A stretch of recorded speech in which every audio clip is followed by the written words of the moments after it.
Dear student, मैं doctor Sangeeta Sharma, associate professor PG department of chemistry, government डोंगर college Bikaner. आज हम PhD part second unit first thermodynamic first में thermochemistry में कुछ रिएक्शंस पढ़ेंगे। ऊष्मागतिकी समीकरण सामान्य रासायनिक समीकरणों की भांति ही होते हैं, बस इसमें कुछ अतिरिक्त एक्स्ट्रा इंफॉर्मेशन की जानकारी भी मिलती है।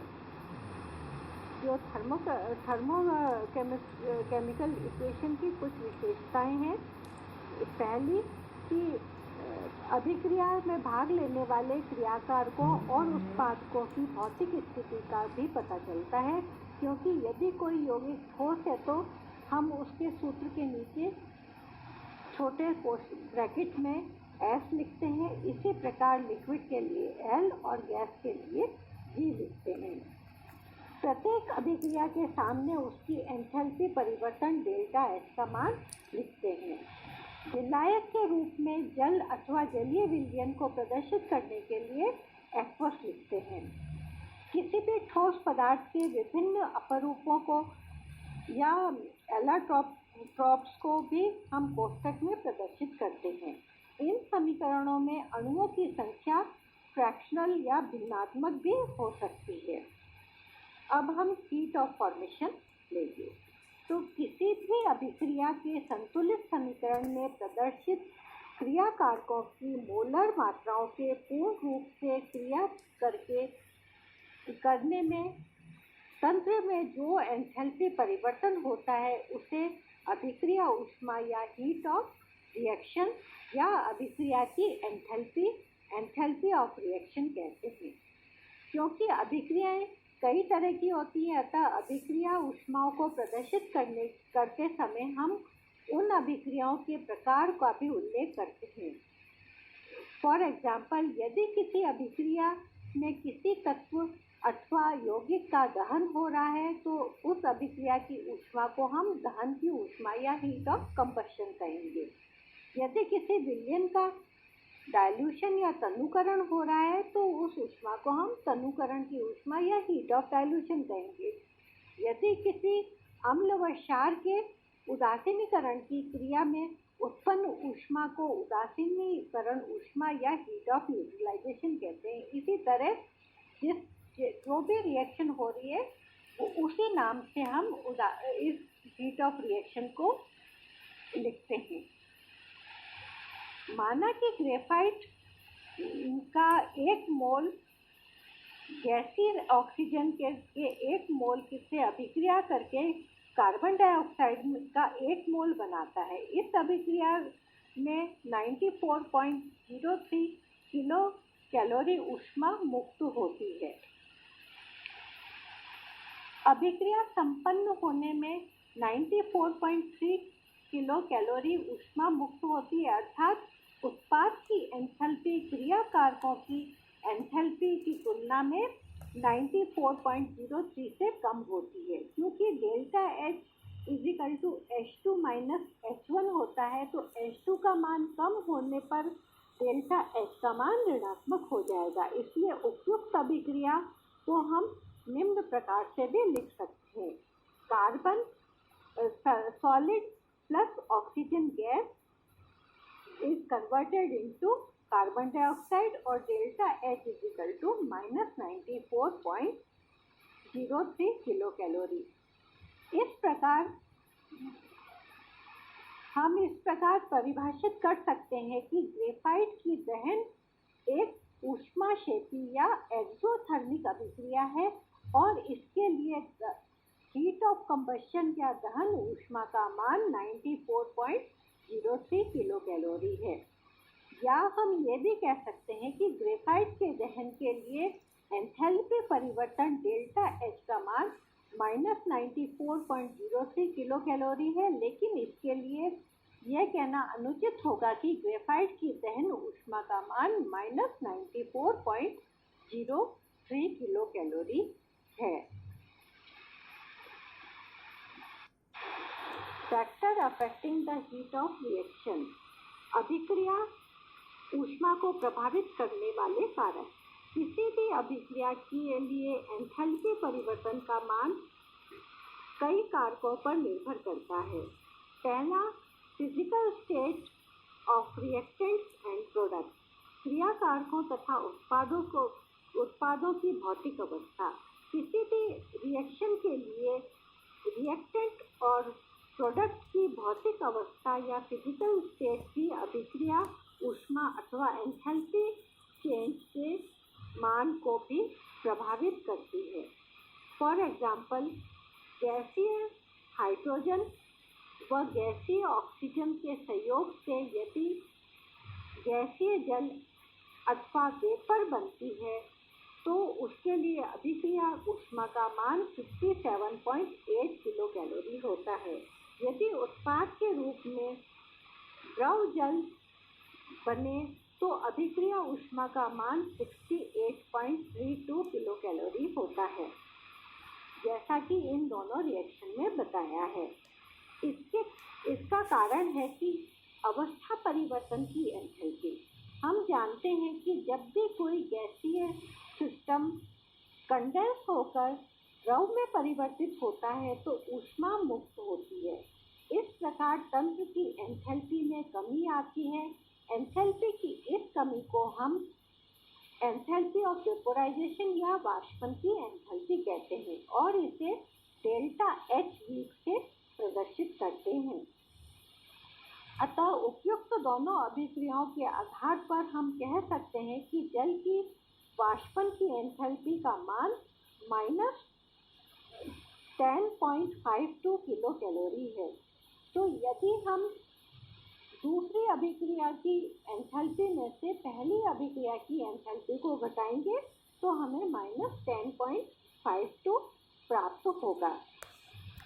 इसी प्रकार यदि कार्बन के दो अपरूप हीरा और ग्रेफाइट, डायमंड और ग्रेफाइट का दहन कराया जाए तो अभिक्रिया ऊष्मा का मान 94.05 किलो कैलोरी और 94.0 कैलोरी होगा। अर्थात ग्रेफाइट और हीरे की संक्रमण ऊष्मा का मान हम कार्बन डायमंड की हीट ऑफ कंबशन और में से ग्रेफाइट की हीट ऑफ कंबशन को घटाकर प्राप्त कर सकते हैं। तो जो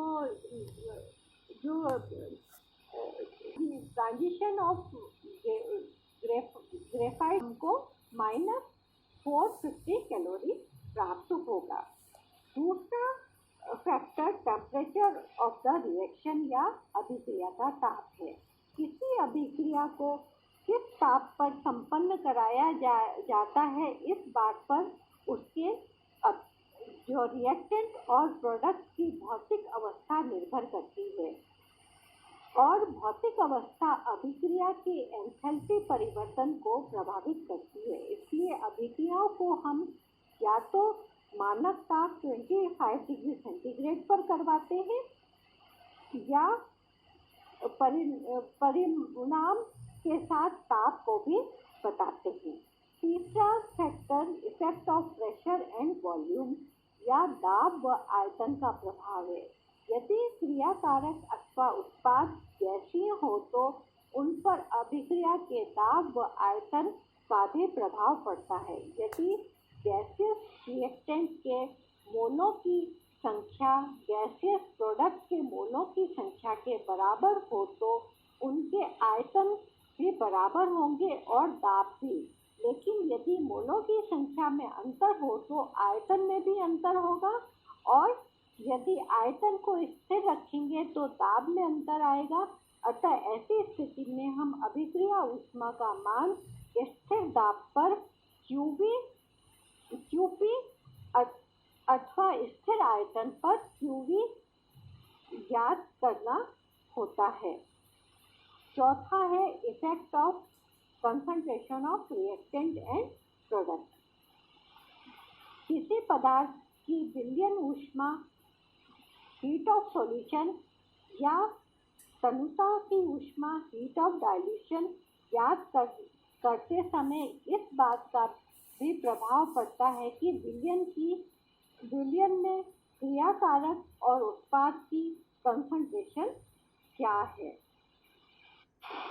स्टैंडर्ड एंथैल्पी ऑफ फॉर्मेशन, संभवन की मानक एंथैल्पी। किसी पदार्थ के एक मोल का अपने तत्वों से निर्माण में हुए ऊष्मा परिवर्तन को संभवन ऊष्मा, हीट ऑफ फॉर्मेशन कहते हैं। यदि रिएक्टेंट और प्रोडक्ट ताप व दाब की मानक परिस्थितियाँ 25 डिग्री सेंटीग्रेड या 298.15 डिग्री केल्विन ताप व 1 बार दाब में हो तो संभवन ऊष्मा को मानक संभवन ऊष्मा, स्टैंडर्ड हीट ऑफ फॉर्मेशन अथवा संभवन की मानक enthalpy, standard enthalpy of formation कहते हैं।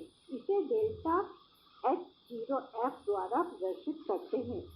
किसी ताप व दाब पर प्रत्येक यौगिक की एक निश्चित एंथैल्पी होती है।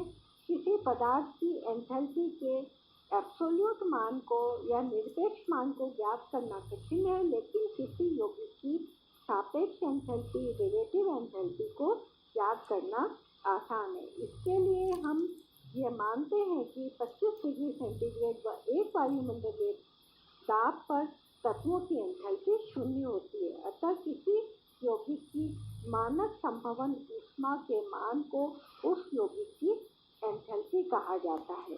For example, carbon plus oxygen CO2 बनाता है। इसकी स्टैंडर्ड एंथैल्पी -393.5 किलोजूल है।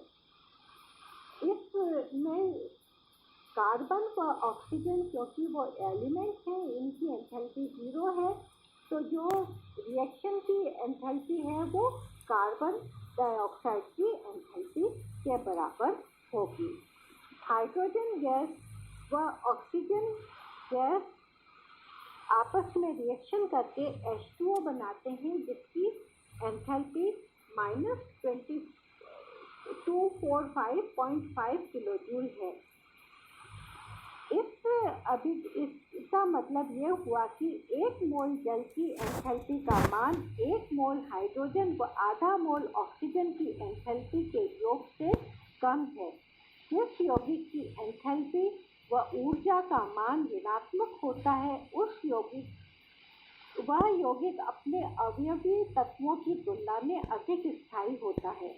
ऐसे यौगिक को ऊष्माक्षेपी यौगिक या एक्सोथर्मिक कंपाउंड कहते हैं। इससे यह निष्कर्ष निकलता है कि जल हाइड्रोजन व ऑक्सीजन से अधिक स्थायी है, अथवा जल में विद्यमान हाइड्रोजन और ऑक्सीजन बंध हाइड्रोजन में HH बॉन्ड या ऑक्सीजन के OO बॉन्ड से अधिक प्रबल बंध है। इसके विपरीत, यदि किसी यौगिक की एंथैल्पी का मान धनात्मक है, तो यह प्रदर्शित करता है कि उस यौगिक की एंथैल्पी का मान उसके अवयवी तत्वों की एंथैल्पी के योग की तुलना में अधिक है। ऐसे यौगिकों को ऊष्माशोषी यौगिक या एक्सोथर्मिक यौगिक कंपाउंड कहते हैं। उदाहरण के रूप में HI की मानक संभवन एंथैल्पी का मान +25.9 किलोजूल प्रति मोल है। इसका तात्पर्य ये हुआ कि HI के 1 मोल की एंथैल्पी का मान हाइड्रोजन के आधा मोल की एंथैल्पी व आयोडीन के आधा मोल की एंथैल्पी के योग से अधिक है। अर्थात HI उच्च एंथैल्पी अथवा उच्च ऊर्जा वाला यौगिक है। स्वाभाविक है कि यह हाइड्रोजन अथवा आयोडीन की तुलना में कम स्थायी यौगिक होगा। दूसरे शब्दों में हम इस प्रकार कह सकते हैं कि हाइड्रोजन आयोडीन बंध हाइड्रोजन अथवा आयोडीन बंध की तुलना में एक दुर्बल बंध है। जिस यौगिक के मानक संभवन एंथैल्पी का मान